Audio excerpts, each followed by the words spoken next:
semua. Pagi. Ya, lagi lesu semua kalau di Senin gimana? Oke, di hari ini kita sesi pertama untuk workshop HPC ya. Jadi di sini saya akan coba introduce bagaimana roadmap workshop kita untuk 2 hari ini ya. Mungkin pada awalnya bisa perkenalkan ya, dan bisa panggil saya Agus langsung ya, mungkin seumuran kita ya, seumuran mungkin ya. Oke, jadi Anda bisa cek di email saya atau blog saya, di situ juga ada di situ ya. Tentang saya, memang profesinya bisa berganti-ganti, kata orang bilang bulong gitu ya. Tapi dari awal memang saya di industri ya, awal dari software engineer, kemudian media, setelah terakhir di SP ya, di konsultannya. Sekarang saya masuk ke kampus ya. Jadi saya lagi enjoy ke R&D, doing complex problem situ ya. Nah, di sana saya juga masuk ke salah satu research group untuk yang computer network ya, sama HPC ini. Termasuk riset ini juga bagian dari dudunya di sana ya. Nah, saya juga Microsoft MVP untuk C# ya. Jadi tahun 2004 sampai sekarang. Mungkin yang 2004 itu orang ketiga. Kalau 2004 itu hanya 3 MVP dulu itu ya. Kalau sekarang udah lumayan ada 10-15an MVP dengan berbagai macam kriteria ya. Itu juga ada blog saya di situ. Kemudian untuk workshop ini tujuannya sebenarnya seperti ini Pak. Kita akan belajar bukan matematikanya. Jadi saya akan coret matematika modelnya ya, karena ini bukan area kampus ya. Jadi kita akan coba lihat metode dan teknologinya parallel programming, multiprosesor, multi-computer system ya. Jadi harusnya ini sebagai startup ya, untuk memulai kira-kira solusi apa yang dapat dibangun berdasarkan paralel ini. Untuk agendanya saya buat sedemikian hingga, jadi hari pertama itu kita fokus ke infrastrukturnya, kemudian hari kedua kita fokus ke programmingnya ya. Jadi kita melihat apa sih HPC itu, apa perlu kita HPC, kemudian kalau memang perlu solusinya pakai apa. Di luar sana banyak sekali aliran-aliran yang menggunakan HPC ya. Nah, kita ambil satu comot yaitu menggunakan Windows HPC Server. Sekarang sudah generasi ketiga Pak. Ya, jadi kalau Bapak baru dengar sekarang, Microsoft sebenarnya udah generasi ketiga untuk HPC-nya ini. Kemudian kita coba melakukan instalasi dan kita akan coba lihat bagaimana WCF ini. WCF itu sangat menarik sekali Pak. Kalau misalkan Bapak punya portal, di mana portal itu komputasinya cukup tinggi, ya, tidak mungkin Anda serahkan komputasinya di webnya. Karena web itu, ya kita tahu situ hanya ada web server. Jadi kalau misalkan komputasinya ditaruh di mesin web server ya, nanti request yang incoming itu akan delay karena dia sibuk menghitung sesuatu. Nah, itu sudah ada support namanya WCF support ya, sehingga komputasi itu kita bisa larikan ke Windows HPC. Sehingga teori-teori seperti job submission kita harus pelajari juga bagaimana apa yang digunakan di sana, caranya kita lakukan komputasi satelit kayak gimana. Kemudian situ juga ada reporting ya. Jadi HPC sudah sediakan reporting. Kira-kira saya punya cluster 10 ya. Dari komputasi itu saya bisa tahu ini reportnya yang kepakai berapa. Masing-masing mesin itu mungkin ada 2 core, 4 core dan sebagainya. Itu utilisasinya gimana.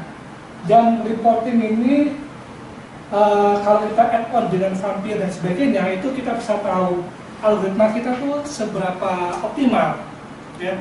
Kalau misalkan saya gunakan 5 cluster, kemudian saya eksekusi komputasi saya, rupanya yang kepakai cuma 3, kalaupun kepakai semua cuma berapa persen. Sehingga bisa kelihatan kira-kira algoritma saya itu seberapa kompleks ya. Nah, HPC sendiri tidak hanya untuk komputasi yang konvensional artinya dalam bentuk akademis ya, hitung intelijen apa dan sebagainya, tapi sebenarnya dalam industri juga sudah mulai Pak. Jadi menghitung prediksi suatu market, menghitung suatu komputasi finance dan sebagainya sudah ada mulai di sini ya. Termasuk Excel juga. Jadi Office itu sudah support untuk HPC. Kenapa perlu seperti itu ya? Memang dunia sekarang sudah paralel, ya, dimulai dengan generasi core, multi-core dan sebagainya. Jadi saya ingat waktu di SP dulu, ini cerita yang dulu waktu ya, ada customer yang saya tidak sebutkan, satu perusahaan di Surabaya itu ya, itu dia mengeluhkan dia punya aplikasi accounting yang cukup kompleks ya, di mana dia menggunakan mesin SP, katanya pelanggaran sekali ya. Sidik-selidiki, kita kasih mesin yang paling bagus, kalau nggak salah itu dulu 8 core ya, 8 core itu. Nah setelah itu dikasihkan masih lambat. Rupanya problemnya adalah kalau diteliti komputasi daripada aplikasi finance dia cuma satu core, padahal kita sudah sediakan 8 core, tetapi aplikasinya sendiri memang belum siap ya. Dan ini termasuk salah satu kesempatan bagi kita, baik kampus maupun industri, ISP dan sebagainya, itu menyediakan solusi yang paralel ya. Banyak sekali kalau saya perhatikan aplikasi-aplikasi yang dibangun sekarang masih sequential. Jadi once itu saya kasihkan mesin yang bagus, masih aja sibuk dengan satu core. Padahal saya sudah sediakan 2 core atau 4 core ya, tapi masih sibuk sana. Coba aja lihat saja ya. Jadi di mana programmingnya itu kita akan masuk ke hari kedua, Pak. Jadi hari kedua ini dari ibu ya, saya bisa Pak semua ya. Jadi hari kedua kita coba lihat paralel computing itu kayak gimana sih. Kemudian alangkah tidak etisnya, karena memang awalnya itu mainnya di sini Pak. Jadi ini MPI itu coba dibuat, kita tahu bahwa kalau kita di software engineering itu ada namanya UML Pak. Jadi UML itu menyamakan antara visi, menyamakan antara problem domainnya, solusi domainnya, sehingga menjadi satu bahasa yang sama. Tidak peduli platformnya pakai apa, itu UML. Nah di paralel computing itu juga ada. Badan dunia menggunakan standar menggunakan MPI, walaupun standar lainnya juga banyak. Nah, bagaimana implementasinya? Tergantung teknologinya. C ada, C# ada, Java ada, hampir semua menyediakan implementasi di sana. Nah, kita akan coba lihat di MPIC 2 ya, sama Microsoft MPI. Karena Microsoft sendiri itu menganut aliran di sini. Ya, jadi MPA kalau kita punya coding pakai MPA, baik menggunakan Java, C atau apa, kita bisa taruh ke mesin HPC kita untuk eksekusi program itu. Ya. Kemudian kita coba lakukan lihat bagaimana yang paralel di segi MPA.NET. Jadi kalau mereka yang awalnya adalah programming.NET, itu alangkah bagusnya kita bisa mulai dari MPA.NET kemudian .NET paralel. Karena sebagian besar mungkin susah untuk melihat MPI itu kayak gimana.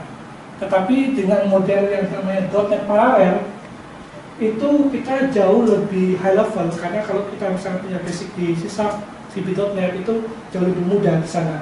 Ya. Jadi biarlah si .NET Framework yang akan melakukan parallelism. Ya. Kita fokus ke algoritmanya. Nah itu di hari kedua. Mungkin ada yang tanyakan Pak? Boleh open Pak, setelah nanti kita coba. Ini fleksibel Pak ya, nanti kita lihat situasinya seberapa ini, nanti labnya ada step by step untuk bantu semua ya. Saya juga rekam ini, nanti Anda mungkin mau copy, terserah bisa untuk buat oleh-oleh Pak ya. Oke, ada pertanyaan Pak? Oke, kita lanjut di sini. Nah, cikal bakal di HPC ini ya memang kebutuhan komputasi itu sendiri memang kompleks ya, diawali dengan militer biasanya. Jadi kebutuhan komputasi tinggi itu biasanya memang militer, medical, baru industri, baru sampai home. Home itu baru berapa 10 tahun yang sekarang ya. Anda bisa lihat udah komputer prosesor itu udah 2 core, dulu masih 1 core ya. Sekarang home komputer ini sudah bisa 2 core, tapi aplikasinya masih belum siap. Tapi kalau HPC-nya sendiri dari segi industri atau militer itu sudah ada komputasi untuk melakukan prediksi, hitung-hitung saintis ya biasanya ya. Bagi yang berkecimpung di university memang banyak main di sini. Tapi kita bisa lihat bagaimana kebutuhan ini dari sisi ini ya. Jadi kalau kita lihat memang banyak di segi pemerintah ini memang ada kita lihat dari awal 91 ke bawah ya. Jadi customernya memang banyak pemerintahan. Biasanya memang lebih banyak militer yang mau ngitung satelit, prediksi apa cuaca itu dan sebagainya. Itu di sana arahnya. Dan harganya pun mahal Pak. Karena perkembangan mikroelektronik pun juga agak pelan di sana ya. Kemudian baru masuk ke industri. Sudah mulai lab internet dan sebagainya. Sekarang lebih cheaper, lebih murah sekarang karena mikroelektroniknya itu sudah maju, sehingga jangan salah sekarang Anda beli prosesor yang paling murah 2 core berapa sekarang ya? Nah itu udah bisa digunakan seperti itu. Jadi bayangkan satu PC itu punya 2 core, kemudian satu PC lagi 4 core. Artinya kalau asumsi saya menggunakan core berarti ada sekitar 6 prosesor yang besar-besar berbarengan. Tapi kalau kita melihatnya sebagai dua mesin ya, dua node ini, nah kita tergantung dari mau hitungnya dari mana. Tapi yang jelas sekarang harusnya jauh lebih murah untuk komputasinya ya. Dulu mesinnya segede ruangan ini Pak lihat, sekarang jarak kecil ini udah 8 core ya, tumpuk-tumpuk udah jadi cluster. Nah ini menjadi iklim yang bagus untuk industri dan